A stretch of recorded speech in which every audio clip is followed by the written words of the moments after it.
On commence.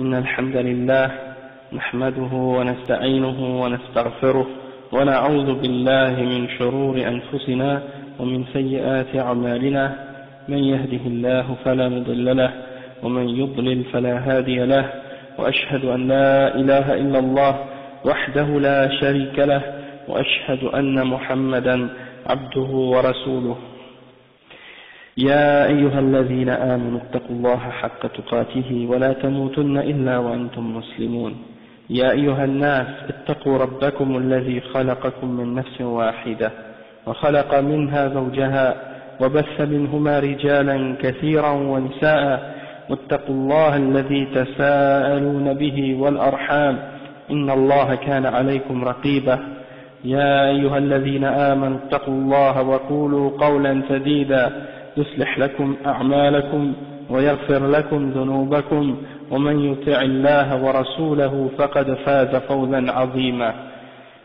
أما بعد فإن خير الكلام كلام الله وخير الهدي هدي محمد صلى الله عليه وسلم وإن شر الأمور محدثاتها وكل محدثة بدعة وكل بدعة ضلالة وكل ضلالة في النار أما بعد. Donc on continue dans l'explication du Cheikh Abdulaziz Ibn Baz au sujet du livre Al-Usul al-Thalatha. Et on est au cours 5, maintenant on commence le cours numéro 5. Le Cheikh il dit Mathalul Islam wal Iman wal Ihsan, il parle des catégories d'adoration que Allah a ordonnées.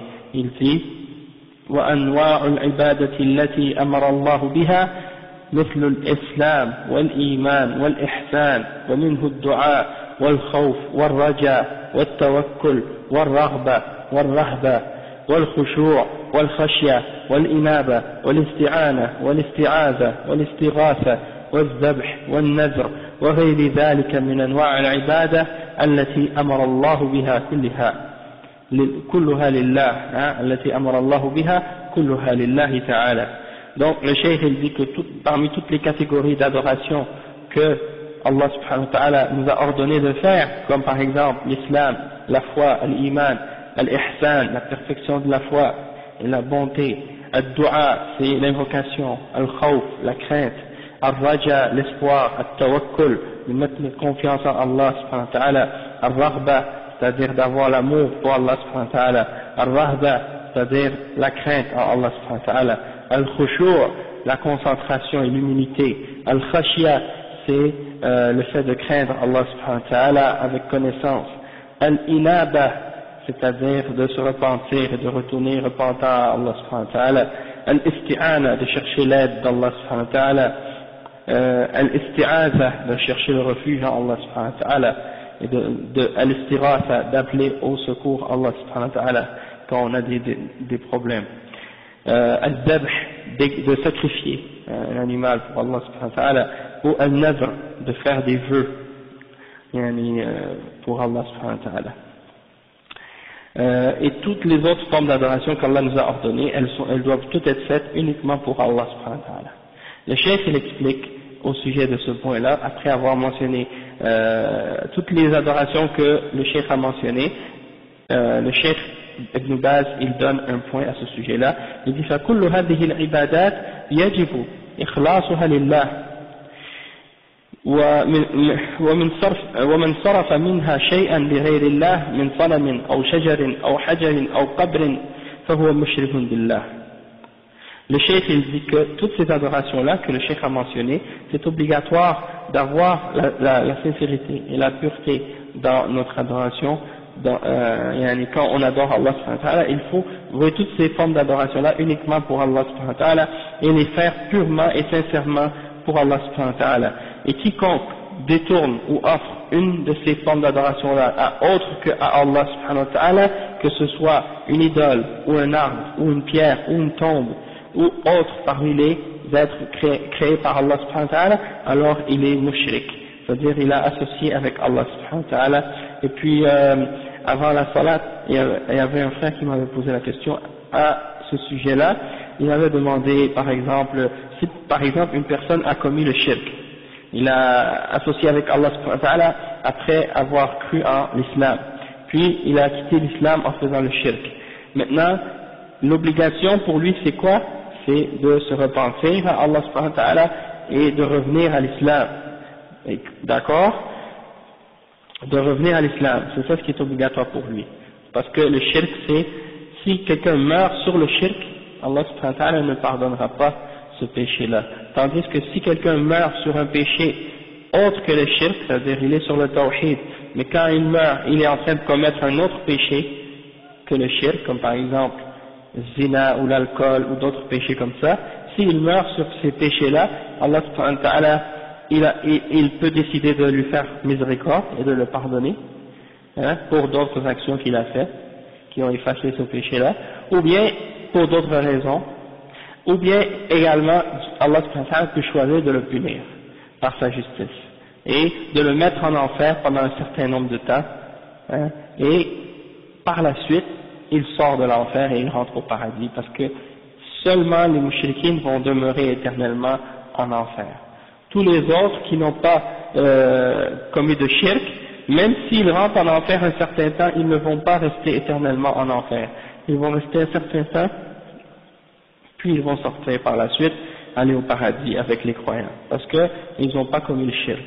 Donc, maintenant, si une personne qui est musulmane commet le shirk et sort de l'islam, Allah subhanahu wa ta'ala, il annule ses actions. Allah subhanahu wa ta'ala, il dit dans le Coran, وَلَوْ أَشْرَكُوا لَحَبِطَ عَنْهُمْ مَا كَانُوا يَعْمَلُونَ. S'ils avaient fait le shirk, Allah subhanahu wa ta'ala aurait rendu vaines toutes les actions qu'ils ont fait. Et donc ça veut dire que le shirk annule les actions d'une personne. Maintenant, si quelqu'un a quitté l'islam et est devenu un mushrik, a fait le shirk et il a réalisé par la suite que ce qu'il fait c'est shirk et qu'il demande pardon à Allah subhanahu wa ta'ala et qu'il revient à l'islam, qu'est-ce qui arrive avec ces actions? Est-ce que ces actions qu'il avait fait avant, elles lui reviennent, ou bien il les perd complètement, les bonnes actions qu'il avait fait?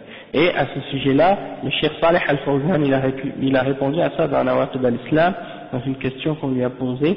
Il a répondu à ce sujet-là qu'il y a des savants qui disent que celui qui a fait le shirk après avoir été musulman, ces bonnes actions qu'il avait fait, elles sont annulées, puis quand il revient à l'islam, il recommence à zéro. Il y a d'autres savants toutefois qui ont dit que quand il revient à l'islam après avoir fait le shirk, eh ben ces actions qu'il avait faites, les bonnes actions qu'il avait faites auparavant, elles reviennent. Hein, il y a une divergence d'opinion là-dessus. Est-ce qu'il aura la récompense pour ces bonnes actions qu'il avait faites avant de faire le shirk? Et certains ulama, comme je dis, ils disent que oui, il aura quand même la récompense. Toutefois, il doit refaire, comme par exemple s'il avait fait le hajj, il doit le refaire. Il y a des trucs de ce genre. Wallahu a'lam. Donc ça c'est à ce sujet-là. Maintenant, pour revenir à où est-ce qu'on est rendu dans le livre, le Cheikh Mohammed ibn Abdul Wahhab, il dit maintenant, il donne les preuves pour chaque forme d'adoration qu'il a mentionnée. Il les cite une après l'autre, et puis il donne les preuves dans le Coran et dans la Sunna au sujet de ces adorations-là. Donc il dit وَالدَّلِيلُ قَوْلُهُ تَعَالَى وَأَنَّ الْمَسَاجِدَ لِلَّهِ فَلَا تَدْعُ مَعَ اللَّهِ أَحَدًا مَنْ صَرَفَ مِنْهَا شَيْئًا لِغَيْرِ اللَّهِ فَهُوَ مُشْرِكٌ كَافِرٌ والدليل قوله تعالى ومن يدع مع الله إلها آخر لا برهان له به فإنما حسابه عند ربه إنه لا يفلح الكافرون وفي الحديث الدعاء مخ العبادة نعم. Donc le cheikh, on va aller jusqu'au bout, il dit ensuite والدليل قوله تعالى وقال ربكم ادعوني أستجب لكم إن الذين يستكبرون عن عبادتي سيدخلون جهنم داخرين. Donc l'explication de ce passage là dans le livre de Al-Usul al-Thalatha, c'est que le cheikh il dit que la preuve de ça, la preuve que celui qui offre une de ces formes d'adoration là autre qu'Allah subhanahu wa ta'ala, il est un mushrik, c'est le verset 18 dans Surat al-Jinn, hein, et les mosquées appartiennent à Allah subhanahu wa ta'ala, alors n'invoquez personne avec Allah subhanahu wa ta'ala. Et donc quiconque offre une forme de une de ces adorations là pour autre que Allah subhanahu wa ta'ala, il est un mushrik et un kafir. Et la preuve de ça c'est le verset 117 dans Surat al-Mu'minun, et quiconque invoque avec Allah subhanahu wa ta'ala une autre divinité au sujet de laquelle il n'y a aucune preuve, alors c'est Allah subhanahu wa ta'ala qui va le juger, son jugement incombe à Allah subhanahu wa ta'ala, et il ne donne pas le succès aux kafiroun, il ne donne pas le succès aux non-croyants, aux mécréants. Et à ce sujet-là, le cheikh donne un commentaire. Il dit qawluhu, à propos de ce verset-là, wa qawluhu ta'ala ومن يدعو مع الله إلها آخر لا برهان له به فإنما حسابه عند ربه إنه لا يفلح الكافرون ولغيرها من الآيات السابقات وهذا دليل على ما تقدم. Donc le cheikh il dit que ce verset-là c'est une preuve à ce sujet-là, et de même que les autres versets qu'on a mentionnés auparavant sont aussi des preuves à ce sujet-là. Donc c'est juste pour dire que ça c'est une preuve parmi d'autres. وفي الحديث الدعاء مخ العبادة, et le prophète sallallahu alayhi wa sallam il lui a attribué une parole dans laquelle on dit qu'il a dit et le dua c'est le cœur ou c'est le centre de l'adoration, et en fait ce hadith là il est daïf. Toutefois le hadith qui est authentique c'est ad-du'a huwa al-ibada, l'adoration c'est le dua, c'est pour dire que c'est ça le plus important, c'est ça le centre, le cœur de l'adoration. Et le cheikh il a un commentaire à ce sujet-là, il dit وفي الحديث الدعاء مخ العبادة وفي لفظ آخر الدعاء هو العبادة وقال سبحانه وقال ربكم ادعوني أستجب لكم إن الذين يستكبرون عن عبادتي سيدخلون جهنم داخرين فسمى الدعاء عبادة في قوله أستجب لكم إن الذين يستكبرون يعني عن دعائي، فالدعاء هو أن يضرع إلى الله ويدعوه، يتضرع إلى الله ويدعوه ويسأله النجاة ويسأله الرزق، كل هذا عبادة. فإذا صرفها للصنم أو للشجر أو للحجر أو لميت صار مشركا بالله عز وجل، فيجب الحذر من الشرك كله دقيقه وجليله وأن تكون العبادة لله وحده. Donc le cheikh il explique, il dit que dans le hadith ici on voit que le prophète sallallahu alayhi wa sallam on lui attribue la parole quand il dit ad-du'a mukhul ibada, l'adoration c'est le cœur le du'a c'est le cœur de l'adoration, mais on a dit que ça c'est daïf, c'est faible ce hadith. Toutefois l'autre narration qui est authentique c'est ad-du'a huwa al-ibada, c'est-à-dire l'adoration c'est le du'a, c'est une des plus grandes formes d'adoration c'est le du'a. Et il mentionne le verset ensuite qui dit et votre Seigneur dit invoquez-moi et je vais vous répondre. Ceux qui s'enflent d'orgueil au sujet de mon adoration ils entreront dans l'enfer humiliés. Sayadkhuluna jahannam dakhirin. Donc ça montre que le dua c'est une forme d'adoration, parce qu'il dit invoquez-moi, puis après il dit et ceux qui s'enflent d'orgueil à propos de mon adoration. Donc ça veut dire que l'adoration dont il est question ici c'est le dua, ceux qui refusent de l'invoquer et de lui demander. Et donc c'est ça ce que le cheikh explique. Et ensuite il dit que le dua c'est que tu te rabaisses, tu t'humilies devant Allah subhanahu wa ta'ala et tu l'invoques, tu lui demandes de te sauver, tu lui demandes de te donner ta subsistance, et tout ça, ça fait partie de l'adoration. Et si tu offres cette invocation-là, ou cette adoration-là, à une idole, ou à un arbre, ou à une pierre, ou à un mort, tu deviens un mushrik. Tu as fait le shirk avec Allah subhanahu wa ta'ala, tu as associé quelqu'un avec Allah subhanahu wa ta'ala dans ton adoration. Donc il faut faire attention à toutes les formes de shirk, qu'ils soient petites ou grandes. Ok, et il faut absolument que ton adoration soit pour Allah seul. Après il dit ولكن دعاء الحي الحاضر القادر والاستعانة به في الشيء المقدور عليه لا بأس به ولا يعتبر داخلا في الشرك. فلو قلت لأخيك الحاضر يا عبد الله أعني على قطع الشجرة أو على حفر هذه البئر فلا بأس بذلك، كما قال سبحانه في قصة موسى فاستغاثه الذي من شيعته على الذي من عدوه الآية. واستغاثة الإسرائيلي على القبطي لأن موسى قادر على إغاثته فيتكلم ويسمع. يتكلم ويسمع. Donc le cheikh il donne un point important. Après il dit أما إذا اعتمد على المخلوق فيما لا يقدر عليه إلا الله حاضرا أو غائبا أو ميتا واعتقد أنه ينفع من دعائه أو يضر فأنه ينفع من دعائه أنه ينفع من دعاه أو يضر لا بالأسباب الحسية من الشرك بالله. Donc le cheikh explique un point important ici, et c'est une réfutation des gens qui essaient d'appeler les musulmans au shirk et de dire que dans l'islam c'est permis de faire du shirk. Et ça c'est une shubha que vous entendez souvent de la part des ahbash et des soufiyas pour essayer de justifier le shirk qu'ils font. Et ils disent par exemple que non, le dua c'est pas une adoration, hein? Les ahbash ils disent ça, le dua c'est pas une adoration. Et si tu demandes à quelqu'un quelque chose, c'est pas shirk. La preuve, si tu demandes à quelqu'un dans la rue, aide-moi, est-ce que ça c'est du shirk? Et là tu dis bien sûr c'est pas du shirk. Alors il dit bon, ça veut dire que d'invoquer quelqu'un c'est pas du shirk, donc tu peux pas dire que c'est une adoration. Donc qu'est-ce qu'ils font? Ils jouent avec la réalité, ils déforment la réalité pour tromper les gens. Et parce qu'ils ne font pas la distinction entre un vivant et un mort.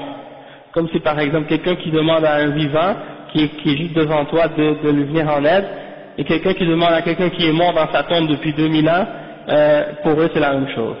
Donc ça c'est absurde. Et le cheikh c'est pour ça qu'il dit, celui qui demande à une personne qui est vivante et qui est présente et qui est capable de t'aider, ou qui demande, c'est-à-dire qu'il appelle quelqu'un qui est présent pour lui venir en aide, alors qu'il est capable et qu'il est vivant, et qu'il est présent, ou bien qu'il demande son aide pour faire quelque chose qu'il est capable de faire, alors ça, il n'y a aucun problème. Et ça n'a pas aucun rapport avec le shirk.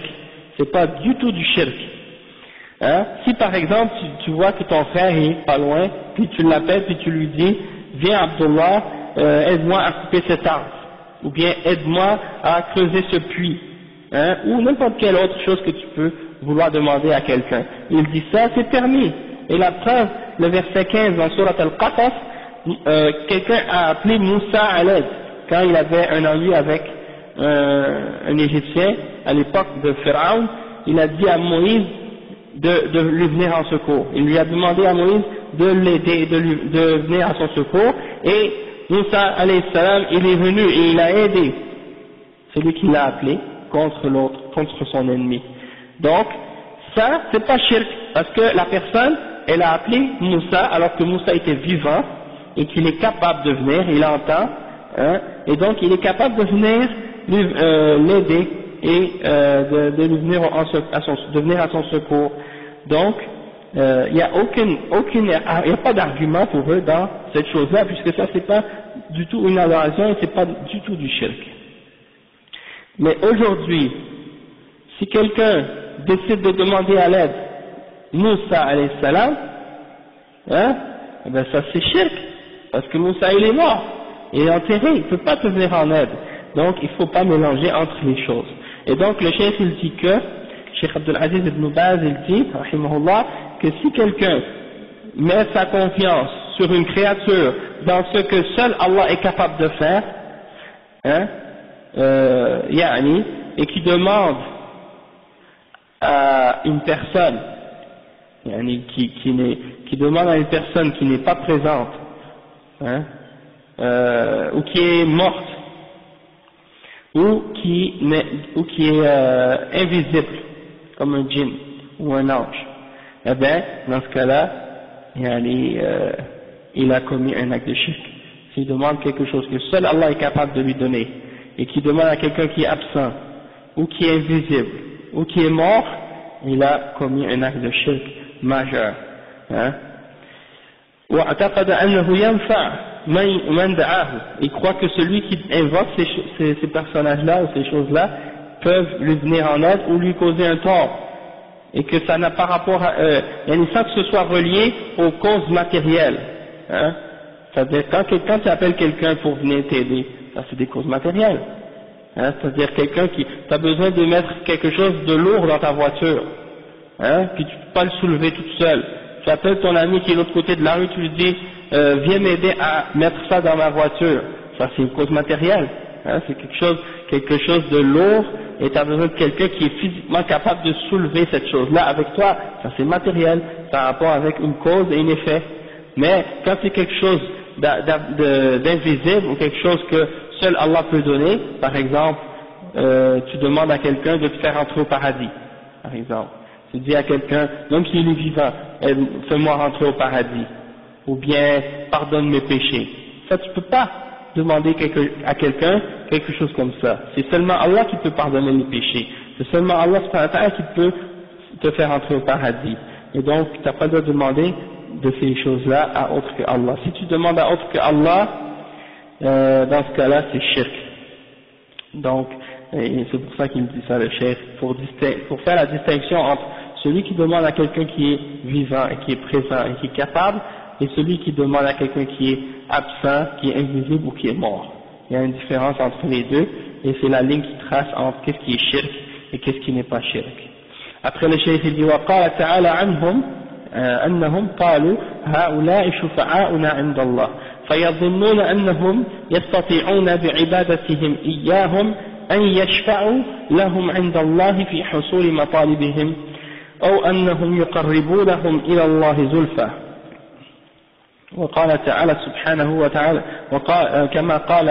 كما قال الله سبحانه وتعالى عنهم في الآية الأخرى ما نعبدهم إلا ليقربونا إلى الله زلفى وهذا من جهلهم وضلالهم بالشافع والمشفوع إليه. Le cheikh il dit, il y en a des gens, qui croient que en adorant ces créatures-là, ben ils peuvent avoir une intercession de leur part auprès d'Allah subhanahu wa ta'ala. Comme par exemple, ils vont se rapprocher d'un wali ou d'un saint ou d'un homme pieux ou d'une tombe, et ils pensent qu'en faisant ça, eh ben ça va faciliter l'intercession pour eux auprès d'Allah subhanahu wa ta'ala, et qu'ils vont pouvoir donc recevoir en retour ce qu'ils demandent de la part d'Allah subhanahu wa ta'ala, parce que eux, soi-disant, ils sont plus près d'Allah que nous. Donc ils demandent à ces êtres-là pour se rapprocher d'Allah subhanahu wa ta'ala. Et le cheikh il dit que ça c'est qu'est-ce qu'Allah a mentionné dans le verset 3 dans Surat Az-Zumar à propos des mushrikines d'avant. Premièrement, il disait Haoula shufa'auna 'inda Allah. Il disait ceux-là sont nos intermédiaires auprès d'Allah. Et il disait on les adore uniquement pour qu'ils nous rapprochent plus d'Allah. Donc, ils savaient que c'était pas ces choses-là qui les avaient créées. C'est-à-dire, ils savent que ces statues, ces idoles, ces tombes, ces hommes pieux-là, ils savent que c'est pas eux les créateurs du monde. Ils savent que c'est pas eux qui ont la capacité de t'amener un bien ou de t'éloigner d'un mal. Sauf qu'ils les prennent comme des intermédiaires, comme des messagers entre eux et Dieu. Hein? Et c'est ça qui est shirk. C'est ça leur shirk. C'est ça leur idolâtrie. Comme par exemple, allez demander à n'importe quel hindou qui prie devant une statue. Est-ce que tu crois que cette statue-là, c'est elle qui t'a créé, qui a créé ta mère et ton père, et qui a créé les cieux et la terre? Ils vont te dire non, on le sait que c'est pas cette idole qui nous a créés, et qui a créé quoi que ce soit. C'est nous-mêmes, on a pris du bois ou de la roche, ou du marbre ou autre, et on l'a sculpté et on a fait ça avec. On sait ça. On sait qu'elle n'a pas de pouvoir, et qu'elle ne peut pas le donner, qu'elle ne peut pas enlever, et qu'elle ne peut pas donner la vie et la mort. Sauf qu'on les prend comme des représentations et des exemples pour nous rapprocher à Allah subhanahu wa ta'ala, comme des intermédiaires entre nous et Allah subhanahu wa ta'ala. C'est comme ça qu'ils pensent. Et c'est ça le shirk des mushrikines, et c'est ça ce qui est haram. Hein? Demandez à des chrétiens quand ils vont à l'église, et quand ils se mettent à genoux devant la statue de la Vierge Marie, comme ils disent, et qu'ils demandent à la Vierge Marie de les sauver ou de les aider ou de leur donner quelque chose dans la dunya. Demandez-leur, est-ce que vous croyez que c'est cette statue qui a créé le monde? Que c'est elle qui vous a créé ou qui a créé vos parents? Ils vont dire non. Demandez-leur, est-ce que c'est elle qui est la maître de l'univers? Ils vont dire non. Alors tu leur dis, mais pourquoi dans ce cas-là vous faites ça? Hein? C'est parce qu'ils croient qu'elle peut les aider à se rapprocher à Allah subhanahu wa ta'ala, ou bien que par ses prières, ils peuvent avoir la miséricorde d'Allah subhanahu wa ta'ala. Et c'est ça le shirk.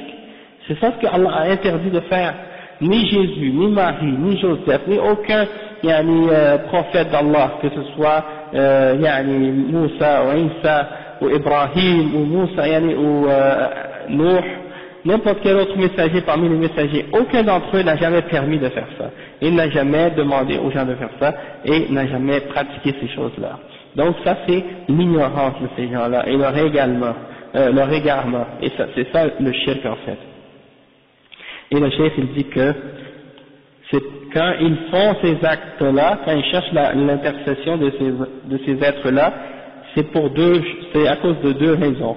C'est parce qu'ils sont ignorants de l'état réel de ces êtres auxquels ils demandent, et qu'ils sont ignorants de celui de qui ils cherchent l'intercession. C'est-à-dire qu'ils sont ignorants de ces êtres-là, comme par exemple les statues ou les idoles ou les êtres qu'ils prennent comme intercesseurs, et ils sont ignorants de la personne auprès de qui ils cherchent à se rapprocher, c'est-à-dire d'Allah subhanahu wa ta'ala. Parce que Allah subhanahu wa ta'ala n'a pas besoin d'intermédiaire pour venir en aide à ses serviteurs, ou pour connaître ses serviteurs. Allah subhanahu wa ta'ala, il nous connaît déjà. Il n'a pas besoin de quelqu'un pour nous rapprocher à lui, comme les êtres humains qui ont besoin des personnes pour nous présenter à eux, et pour connaître nos besoins. Allah n'a pas besoin de ça. Donc, il n'est pas comparable, on ne peut pas comparer une créature à Allah subhanahu wa ta'ala dans ces choses-là. De la même façon qu'ils ignorent l'état réel de ces êtres-là à qui ils demandent, parce que même ces êtres-là ne peuvent même pas se faire du bien pour eux-mêmes, ils ne peuvent même pas repousser un mal d'eux-mêmes, ils sont en train d'attendre leur châtiment dans leur tombe, donc comment tu peux, ou bien leur récompense dans leur tombe selon l'état de la personne, et donc comment vous pourriez essayer de chercher d'eux quelque chose pour qu'ils intercèdent auprès d'Allah subhanahu wa ta'ala. Et comme le cheikh il va l'expliquer, il dit Allah subhanahu wa ta'ala lahu الشفاعة جميعا وهو الذي يتصرف في عباده كيف يشاء فلا يأذن بالشفاعة إلا في من رضي عمله في من يرضى الله عمله في من يرضى الله عمله ولا يشفع أحد عنده إلا بعد إذنه كما قال تعالى من ذا الذي يشفع عنده إلا بإذنه وقال تعالى ولا يشفعون إلا لمن يرتضى. Le cheikh explique maintenant, il dit que Allah subhanahu wa ta'ala, c'est à lui qu'appartient l'intercession tout entière, c'est lui qui est le maître de l'intercession, c'est lui qui décide l'intercession pour qui elle va être faite et quand est-ce qu'elle peut être faite. C'est Allah qui décide tout ça. Ok? Et il dit c'est lui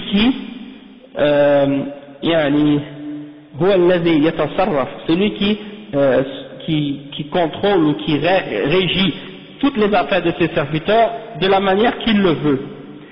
Donc, Allah subhanahu wa ta'ala ne va pas donner la permission pour l'intercession excepté à la personne qu'il a agréée ou de la personne de qui il a agréé les actions. D'accord? Donc si Allah subhanahu wa ta'ala n'a pas agréé l'action de quelqu'un, il ne va pas permettre qu'on intercède en sa faveur.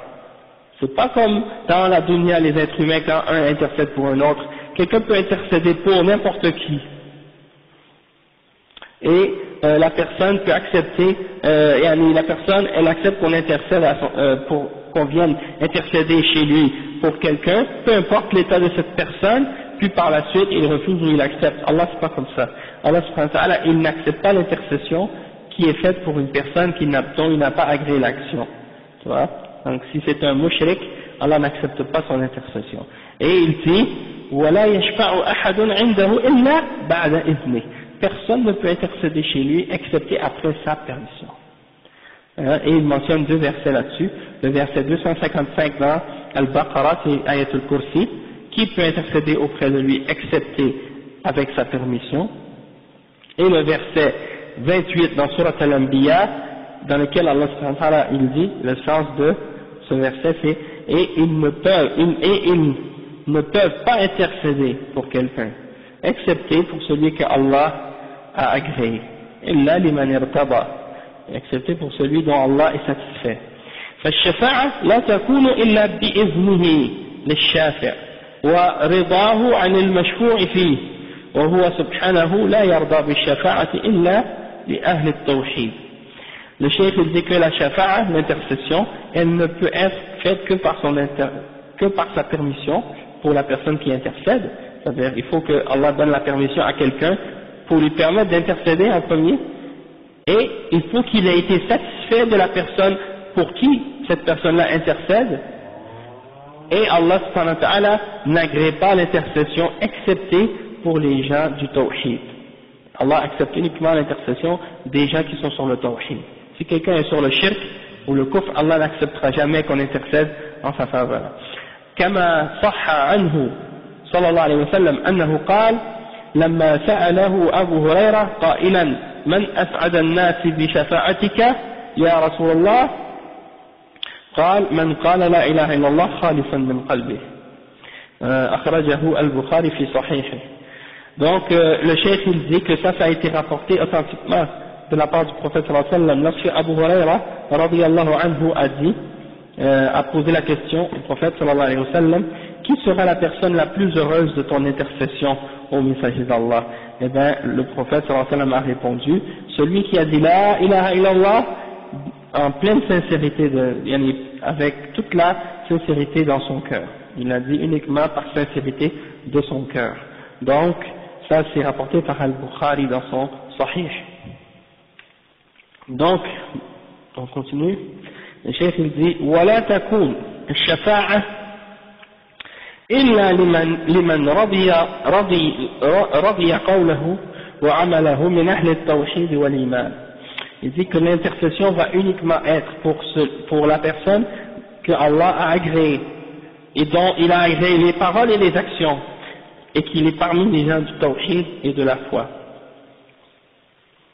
D'accord. Maintenant, le cheikh il mentionne, Cheikh Mohammed ibn Abdul Wahhab, dans Al-Usul al-Thalatha, il mentionne une autre adoration. Après le dua, il mentionne Al-Khawf, la crainte. Il dit دليل الخوف ودليل الخوف قوله تعالى فلا تخافوهم وخافون إن كنتم مؤمنين. C'est-à-dire la crainte c'est une forme d'adoration, et la preuve que la crainte est une forme d'adoration, c'est le verset 175 dans Sourate Al-Imran. Allah subhanahu wa ta'ala il dit, alors craignez, ne les craignez pas eux, mais craignez-moi si vous êtes musulmans, ou si vous êtes croyants. Ok. Et donc le cheikh Abdul Aziz ibn Baz rahimahullah, il explique maintenant cette adoration là, qu'est-ce qu'elle est, et les conditions et les règles à ce sujet là. Donc le cheikh il dit ومن ذلك الخوف وهو أقسام ثلاثة. Il dit la crainte c'est une forme d'adoration et elle a trois catégories. الأول خوف السر وهو خاص بالله لأنه القادر على كل شيء وهو الذي يخاف ويخشى كما قال تعالى فلا تخافوهم وخافون إن كنتم مؤمنين، وقال تعالى ولم يخشى إلا الله، وقال تعالى فلا تخشوا الناس واخشون، فالواجب خشية الله وخوفه لأنه مصرف القلوب ومقلبها والقادر على كل شيء وهو الذي ينفع ويضر ويعطي ويمنع، فالواجب تخصيصه بالخوف وأن لا يخاف هذا الخوف إلا في كل الأمور، وأن لا يخاف هذا الخوف إلا الله في كل الأمور. Le cheikh il dit qu'il y a trois catégories de crainte. La première catégorie de crainte, c'est qu'est-ce qu'on appelle khawf sir, c'est-à-dire la crainte qui est cachée, ou la crainte qui est à l'intérieur de toi, et c'est une crainte du fait que, comme le cheikh il explique, que c'est une crainte qui doit être dirigée uniquement envers Allah subhanahu wa ta'ala, parce qu'il a le pouvoir sur toute chose. Et c'est lui qui doit être craint, et c'est lui qui doit être, c'est lui dont tu dois avoir peur, en réalité. Tu dois le craindre. Pourquoi tu dois le craindre, Allah subhanahu wa ta'ala? Le chef, il mentionne les versets qui parlent de ça, le verset 175 dans Surat Al-Imran, et ne les craignez pas eux, mais craignez-moi si vous êtes croyants.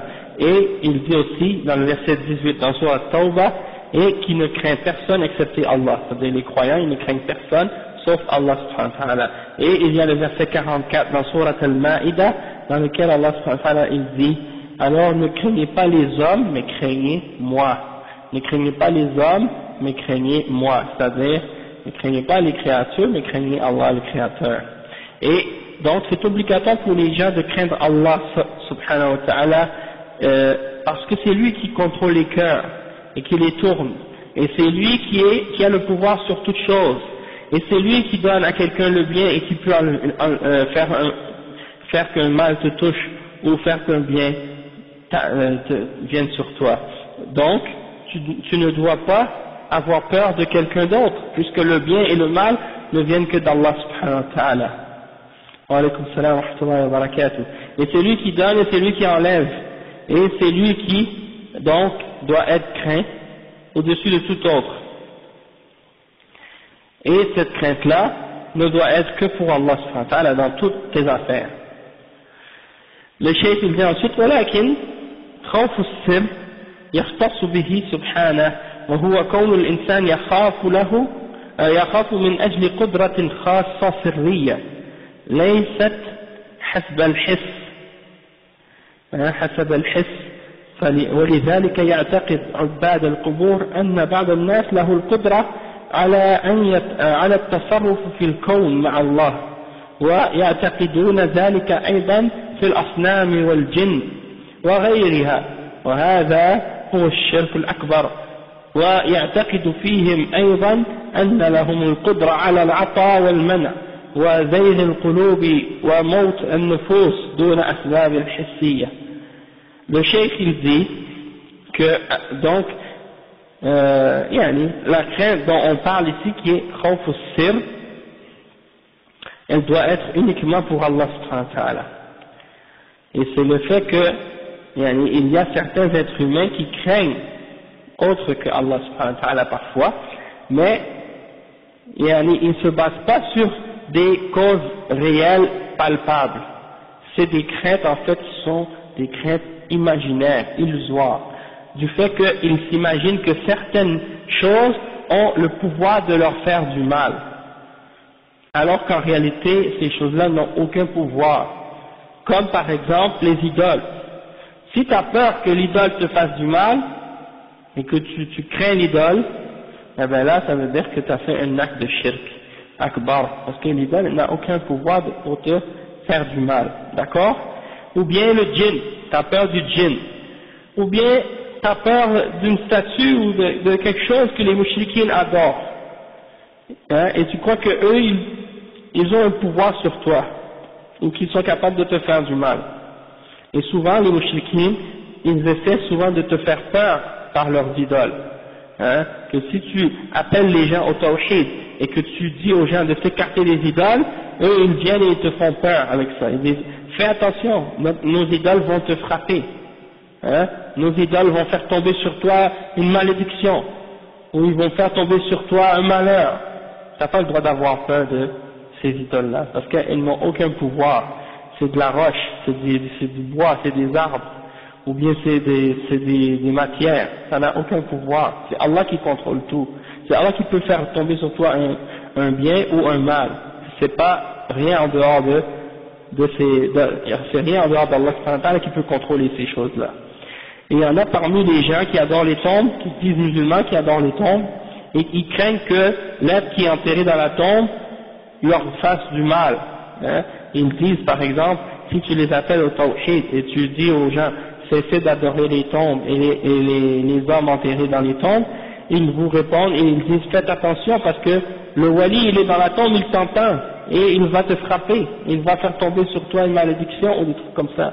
Et donc les gens ils ont peur, ils croient que vraiment l'être qui est enterré dans la terre il a un pouvoir de les frapper. Et celui qui a cette crainte là, il est mushrik.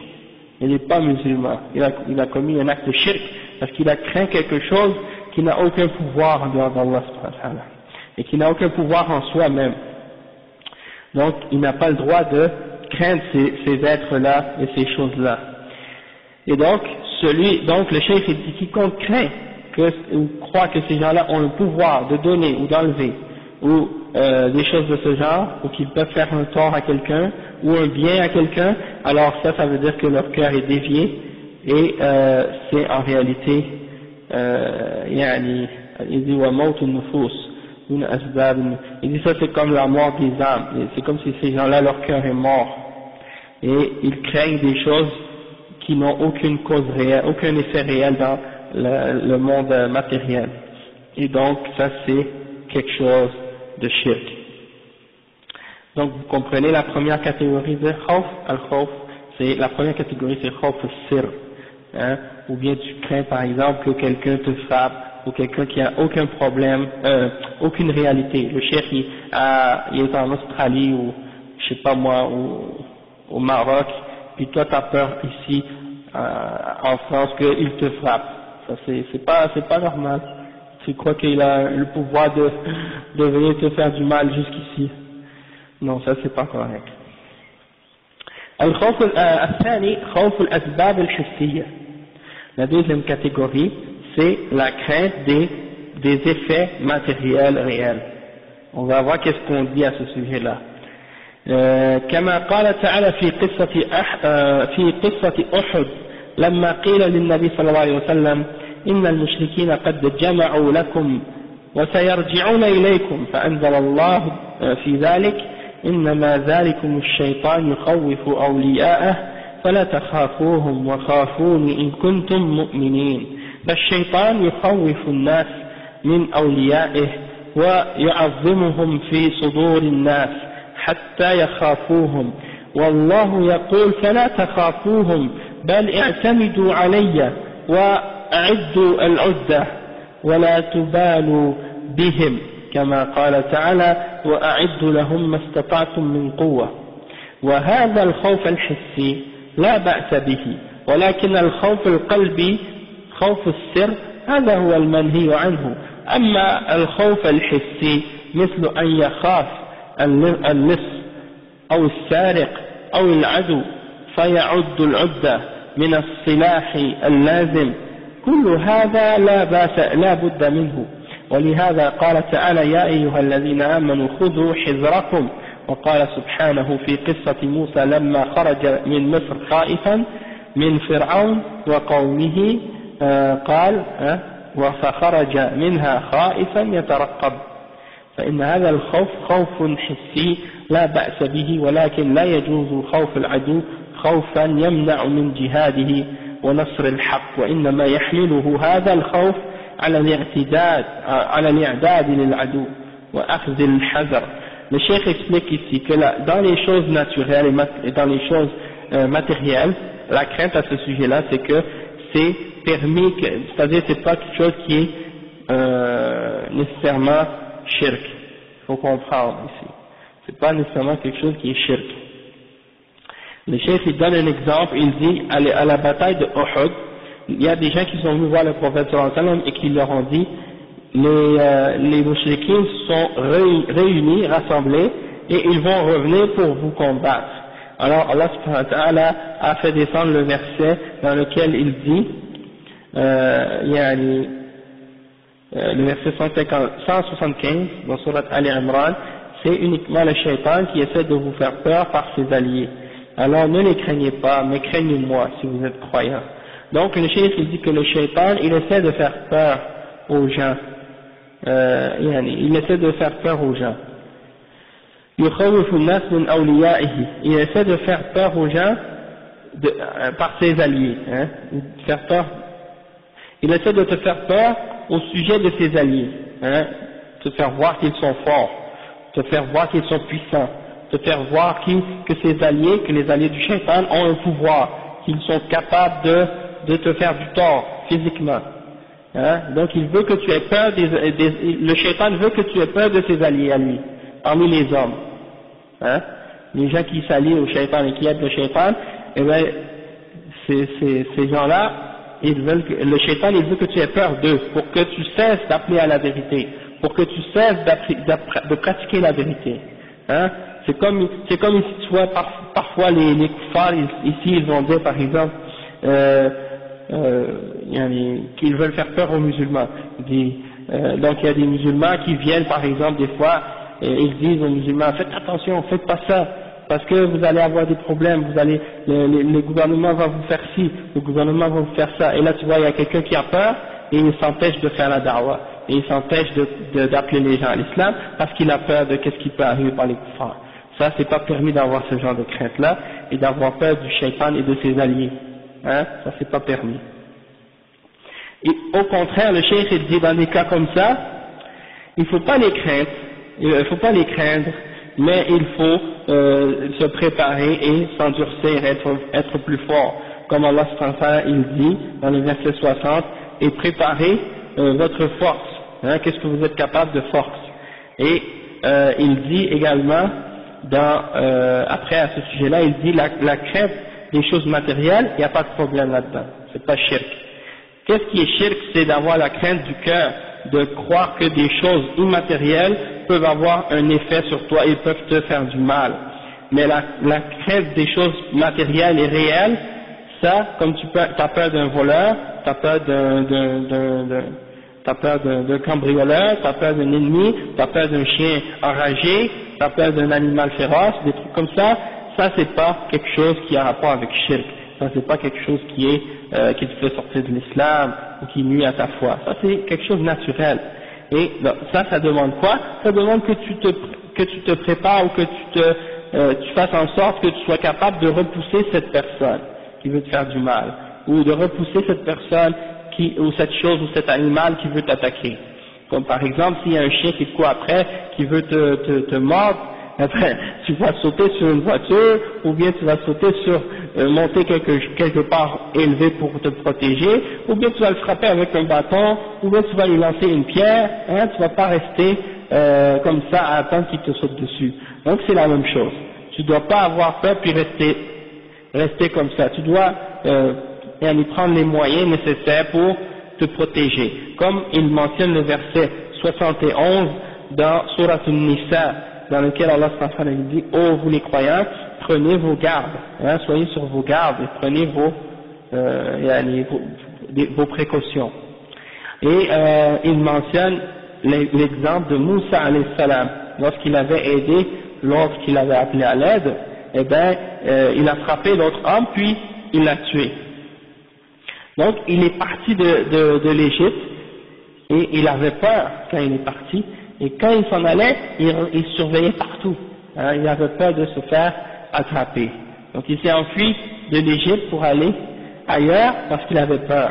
Et donc ça veut pas dire que le fait que Moïse avait peur, ça prouve qu'il n'était pas dans le shirk, et que c'est pas quelque chose qui annule nécessairement la foi du fait que quelqu'un a peur, sauf que tu dois prendre les précautions. Et donc il n'y a pas de problème pour ça. Et il dit toutefois, si tu as peur d'un ennemi, il ne faut pas que ça t'empêche de lutter contre lui et de donner la victoire à la vérité. Il ne faut pas que ça t'amène à abandonner, à baisser les bras puis de te cacher, ou de dire non, je vais pas l'affronter. Non, il faut que tu te prépares pour ton ennemi et que tu prennes des précautions. D'accord? Et il y a la troisième catégorie de crainte que le chef mentionne, et c'est la crainte naturelle qui fait partie de la nature humaine. C'est quelque chose qui est jibilli, comme on disait tout à l'heure, jibilli. Il le fera, oui. Jubila alayhi. Jubila alayhi, c'est ça que ça veut dire. Jibilli, ça veut dire jubila alayhi. Il a été créé comme ça par Allah subhanahu wa ta'ala. Le cheikh dit: الثالث الخوف الطبيعي الذي جبع عليه الإنسان وهذا لا حرج فيه مثل خوف الإنسان الحية والعقرب والسباع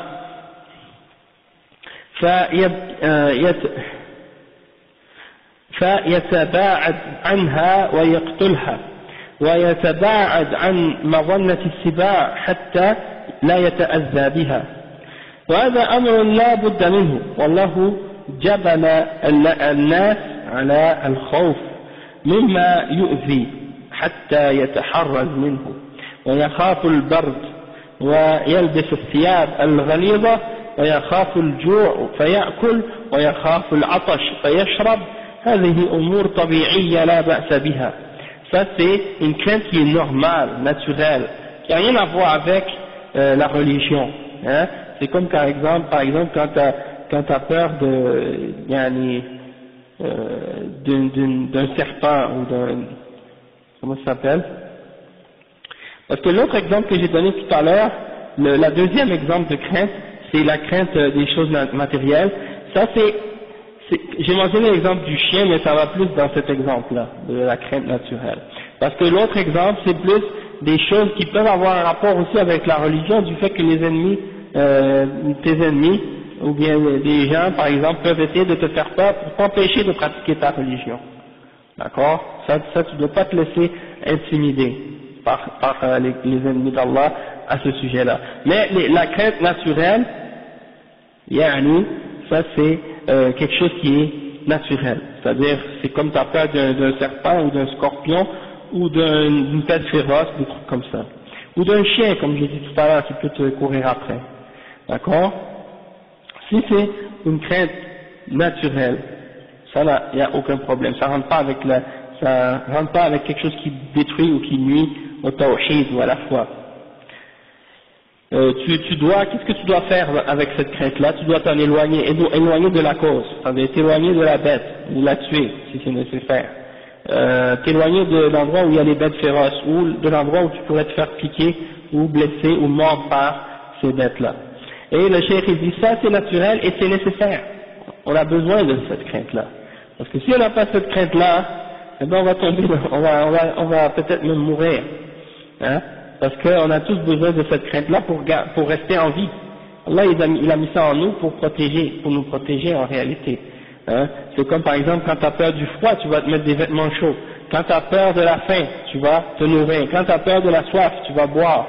Tout ça c'est des choses naturelles. Et donc il n'y a aucun problème là-dedans. Donc on a dit, pour résumer, il y a 3 catégories de crainte.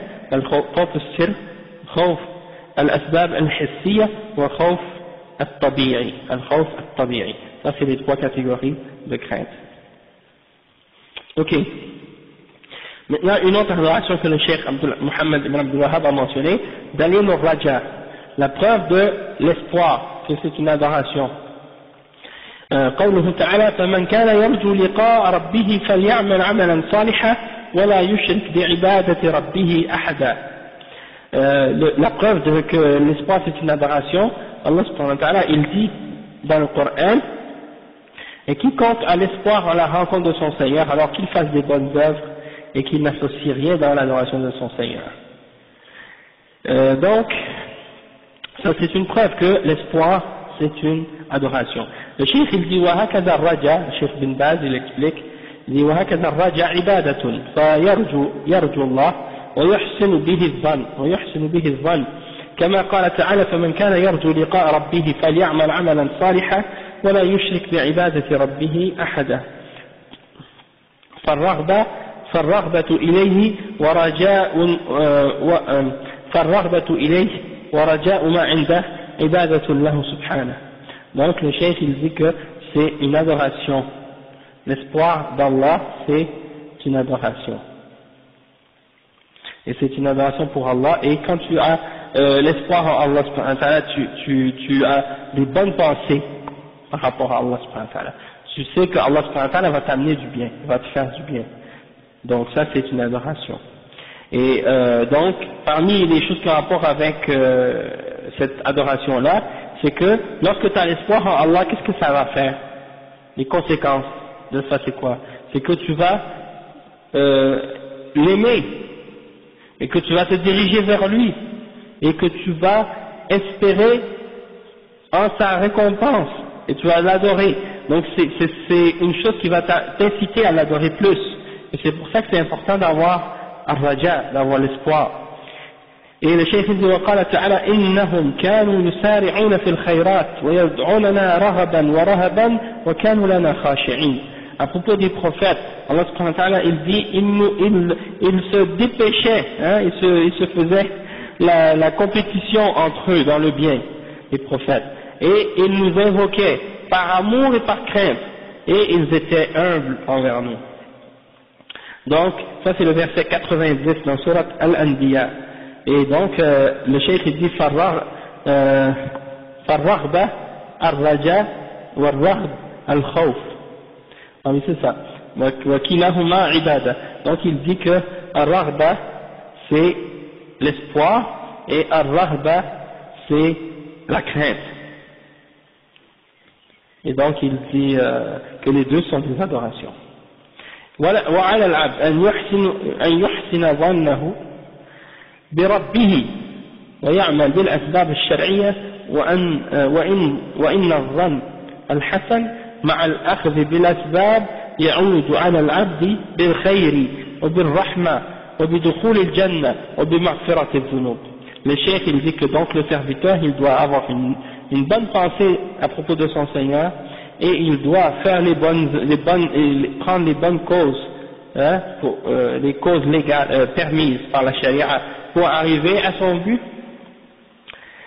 Et le fait d'avoir la bonne pensée à propos d'Allah et de prendre les moyens permis par Allah pour arriver à ton but, eh bien ça va t'amener du bien, ça va ramener tout le bien au serviteur.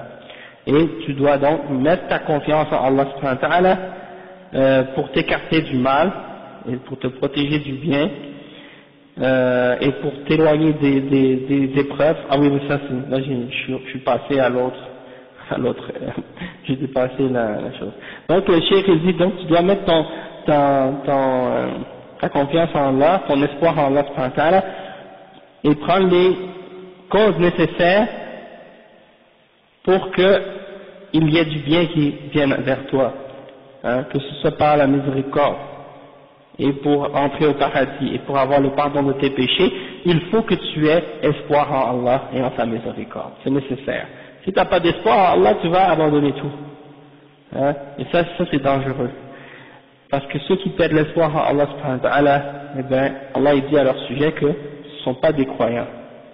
On va en parler parce que on va en parler peut-être dans un autre exemple d'adoration, ou bien non c'est la seule. En tout cas, c'est un exemple. Mais il y a aussi d'autres personnes qui ont l'espoir en Allah subhanahu wa ta'ala soi-disant, mais c'est pas vraiment de l'espoir. Ils appellent ça de l'espoir, mais c'est pas de l'espoir, parce que qu'est-ce qu'ils font, c'est qu'est-ce qu'on appelle al-ghurur. Ils se sont trompés eux-mêmes. C'est-à-dire qu'ils persistent à faire le péché, et puis ils espèrent en la miséricorde d'Allah. Et ça c'est pas de la vraie espoir. La vraie espoir, c'est quand tu fais les causes nécessaires et quand tu fais les efforts pour t'écarter des péchés et pour faire ce que Allah t'ordonne, là tu as l'espoir en la miséricorde d'Allah. Mais quelqu'un qui reste sur le haram et qui continue à faire le haram puis qui dit Allah va me pardonner, ou bien je vais faire tawbah, et qu'il recule toujours sa repentance à chaque fois, demain, à chaque fois il dit demain, et bien celui-là, il n'a pas vraiment l'espoir en la miséricorde d'Allah, parce que s'il avait l'espoir en la miséricorde d'Allah, il aurait abandonné les péchés qu'il fait, il se serait repenti à Allah subhanahu wa ta'ala. D'accord? Ensuite, le cheikh il parle d'une autre adoration qui est at-tawakkul. Il dit وَدَلِيلُ التَّوَكُّلِ قَوْلُهُ تَعَالَى وعلى الله فتوكلوا إن كنتم مؤمنين وقال ومن يتوكل على الله فهو حسبه. Donc ça c'est deux versets qui montrent que ça c'est une adoration. At-tawakkul c'est quoi? C'est de mettre notre confiance en Allah subhanahu wa ta'ala. Et Allah subhanahu wa ta'ala il dit et en Allah mettez votre confiance si vous êtes croyant. C'est en Allah que vous devez mettre votre confiance si vous êtes croyant. C'est le verset 23 dans Surat Al-Ma'idah. Et il mentionne un autre verset aussi, et quiconque met sa confiance en Allah subhanahu wa ta'ala, alors Allah subhanahu wa ta'ala lui suffit. C'est le verset 3 dans Surat At-Talaq. Et à ce point-là, le cheikh il mentionne un petit point, il dit هكذا التوكل عباد وهكذا التوكل عبادة وهو التفويض إلى الله والاعتماد عليه في كل الأمور مع الأخذ بالأسباب فتعتمد على الله في السلامة من الشر والعافية من الفتن وحصول الرزق وفي دخول الجنة والنجاة من النار ومع الأخذ بالأسباب المشروعة. قال تعالى وعلى الله فتوكلوا إن كنتم مؤمنين. وقال تعالى ومن يتوكل على الله فهو حسبه يعني كافيه. Oui, le cheikh il dit donc que de mettre sa confiance en Allah subhanahu wa ta'ala c'est une adoration. Ça veut dire quoi? Ça veut dire que tu remets ton sort entre les mains d'Allah subhanahu wa ta'ala et que tu te reposes sur lui, hein, que tu te reposes sur lui et que tu dépends de lui dans toutes tes affaires, mais en même temps tu prends les causes nécessaires pour arriver à ton but. C'est pas que tu dis par exemple je mets ma confiance à Allah puis tu restes assis et tu fais rien. Ça c'est pas tawakkul. Être quelqu'un qui met sa confiance à Allah, ça veut dire que quelqu'un qui fait les efforts et les causes nécessaires pour avoir ce qu'il veut et qui par la suite demande ou met sa confiance à Allah pour le résultat. Hein? Parce que quand tu fais quelque chose, tu le fais en mettant ta confiance à Allah, mais tu sais jamais le résultat, qu'est-ce qu'il va être. Est-ce que ça va être un résultat qui va être positif ou négatif? Et donc, quand tu fais quelque chose, tu le fais et tu mets ta confiance à Allah subhanahu wa ta'ala. C'est pas que tu restes assis à rien faire en espérant que quelque chose va tomber sur ta tête. C'est pas comme ça. Donc le cheikh il dit que tu dois mettre ta confiance à Allah subhanahu wa ta'ala pour être, disons, épargné du mal, ou pour être sauvé de la fitna, ou pour avoir une subsistance, ou pour entrer au paradis, ou pour être épargné de l'enfer. Donc, ça veut dire que tu vas faire tout ton possible pour le faire et pour arriver à ton but. Tu fais les causes nécessaires, mais tu mets ta confiance à Allah en disant bon, si jamais ça marche, alhamdulillah, et si ça marche pas bien, je mets ma confiance à Allah subhanahu wa ta'ala, c'est lui qui va me donner le succès. Tu vois? Et donc, ça c'est un exemple. Et le cheikh il donne le verset 23 dans Surat al-Ma'idah, comme le cheikh l'a mentionné, et le verset 3 dans Surat al-Talaq, comme exemple de ça.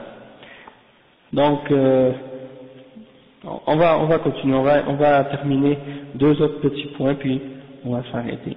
Le cheikh il dit وَدَلِيلُ الرَّغْبَةِ وَالرَّهْبَةِ وَالْخُشُوعِ قوله تعالى إنهم كانوا يسارعون في الخيرات ويدعوننا رغبا ورهبا وكانوا لنا خاشعين ودليل الخشية قوله تعالى فلا تخشوهم واخشوني الآية.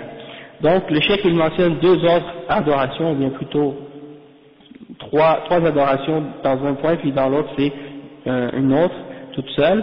C'est les trois adorations, c'est l'amour, la crainte et l'humilité. Ces trois adorations que le cheikh mentionne ici dans un verset, dans le verset 90 dans Surat al-Anbiya qu'on a mentionné tout à l'heure. Dans ce verset-là, Allah subhanahu wa ta'ala il parle des prophètes et il dit à leur sujet que c'était des êtres qui se faisaient la compétition entre eux, faire le bien, vers les bonnes choses, et ils invoquaient Allah subhanahu wa ta'ala avec l'amour, avec la crainte, c'est-à-dire avec l'espoir, avec la crainte, et ils étaient humbles envers Allah subhanahu wa ta'ala, khashi'in, ils avaient al-khushu'. Le cheikh explique ça, il dit وهكذا الرغبة والرهبة والخشوع من الله أو الخشية من الله كل هذه عبادات.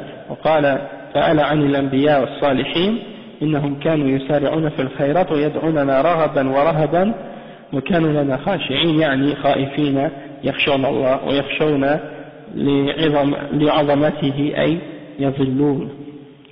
C'est ça. Donc il répète encore la même chose, que c'est des adorations et que les prophètes avaient ces caractéristiques-là et qu'ils adoraient Allah subhanahu wa ta'ala de cette façon-là, par la crainte, par l'espoir, et ils étaient humbles envers Allah subhanahu wa ta'ala, ils s'humiliaient devant sa grandeur. Et l'autre point c'est al-khashya, et c'est la crainte. Et al-khashya, les ulama, parce que comme vous avez vu maintenant, on a mentionné 3 exemples. On a mentionné al-khawf, on a mentionné al-rahba et on a mentionné al-khashya. Ces 3 termes en arabe qui sont utilisés pour déterminer quelque chose qui a rapport avec la crainte. D'accord? Toutefois, elles ont toutes des petites nuances entre elles. Par exemple, al-khawf, c'est la peur, la crainte. Al-rahba, c'est une crainte mais qui est reliée avec une action. Hein? Une action. Soit que tu t'éloignes de qu'est-ce qui est la cause de cette crainte-là. Comme par exemple, quand tu as peur, quand tu as al-rahba, tu t'éloignes de qu'est-ce qui peut t'amener vers l'enfer, des trucs de ce genre. Et al-khashya, c'est une crainte qui est accompagnée de savoir et de connaissance. Hein? Comme Allah dit, innama yakhsha Allah min ibadihi al-ulama. C'est uniquement les savants parmi ses serviteurs qui ont al-khashya, qui ont cette crainte. Donc c'est des nuances entre ces 3 termes ou 3 sortes de craintes, mais elles sont toutes des adorations. Et donc il mentionne le verset 150 dans Surat al-Baqarah à ce sujet-là, dans lequel Allah subhanahu wa ta'ala il dit et ne les craignez pas eux, mais craignez-moi. Donc on va s'arrêter ici, puis on va prendre une petite pause, puis après Inch'Allah on continuera tout de suite après. سبحانك اللهم وبحمدك أشهد أن لا إله إلا أنت أستغفرك وأتوب إليك.